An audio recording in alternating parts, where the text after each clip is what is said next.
spring of eternal life. What? Asked Susie curiously. Said the alien. There are many mountains between worlds in this solar system that we have identified. I am surprised that a Titan born of this world does not simply will himself to the mountain top and drink of its waters. So in return for your assistance, I will give you the location of the mountain between worlds that sits on Mars. What good would that do us? Asked Justin. Not you, said the alien. Her. WTF? Screamed Susie. After the drone ship delivers my prisoner to me, I will send it back for you and your friends, and it will transport you to the mountain between worlds on Mars. But, said Susie, you said that I have the ability to do that for myself, so how is that a reward?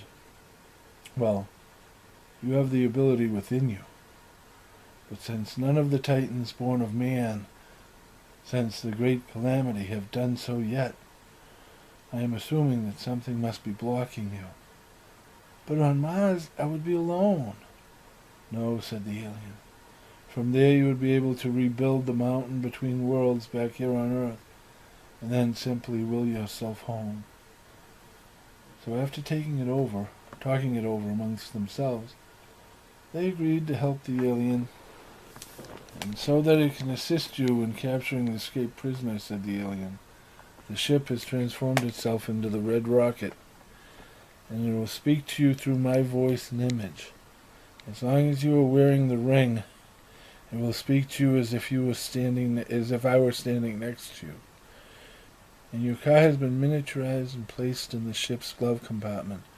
So when this is over and you want your car back, the ship will take it out, place it on the ground, and gravity will do the rest.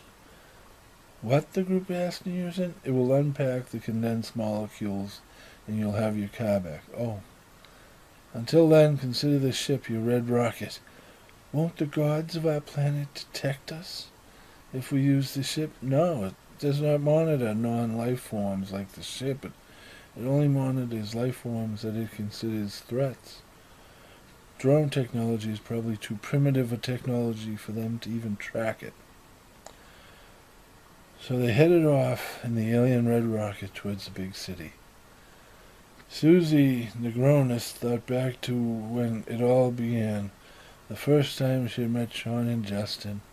Sean and Justin Perez were two long-in-the-tooth LA stand-ups, as well as best friends since the 10th grade, standing at the bar waiting to go on, and as best friends they were tearing into each other, unmercifully.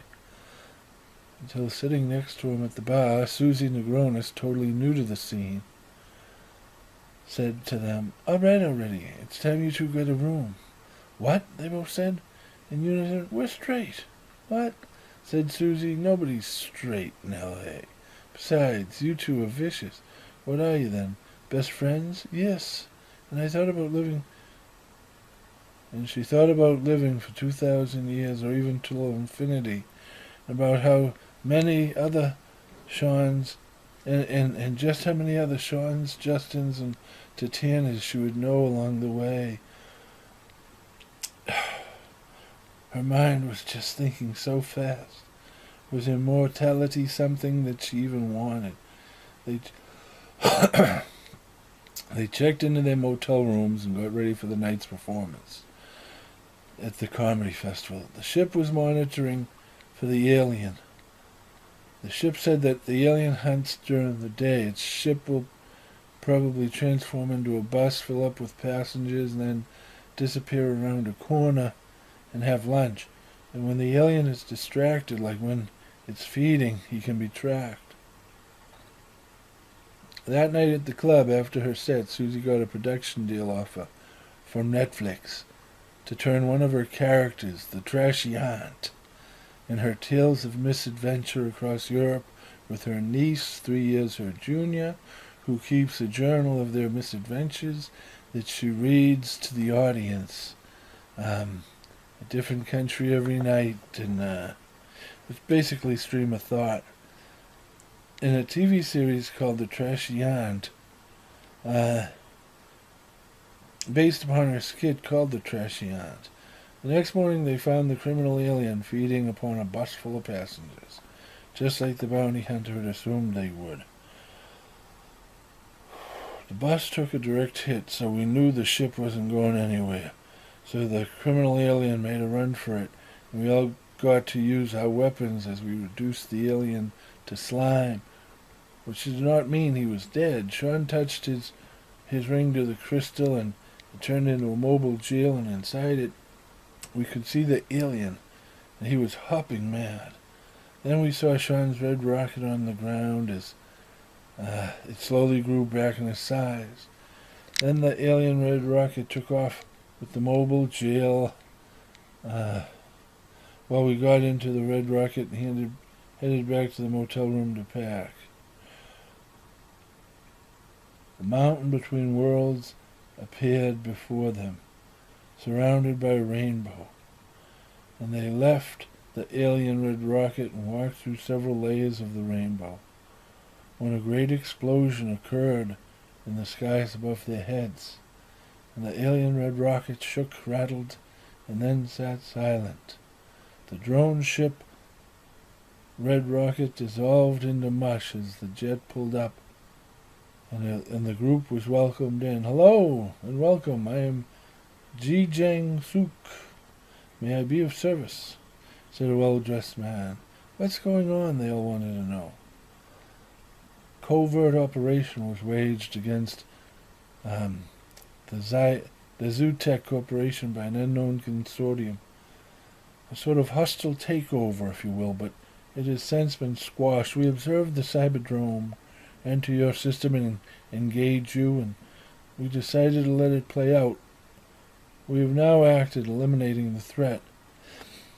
"Am I really a Titan?" asked Susie. "No, you are not," said the well-dressed man. Then he turned to Tatana, two spirits, and said, "I serve at your pleasure, madame." "What?" they all shrieked. We needed them to think that Susie, the Oracle, was the Titan, and not you. For your safety, madam, if you had worn the ring and walked through the defenses of the mountain between worlds, it would have been very costly to us. That is why they had to believe that Susie the Oracle was the Titan and not you. "Well," he said, "there is now plenty of time to catch you up on this, madam. So for now, the world is your oyster. Where would you like to go?" Susie, John, Justin, and Tatana looked at each other. "Pablito's for last call," said Tatana. "Pablito's for last call," they all answered. And they were off to the races.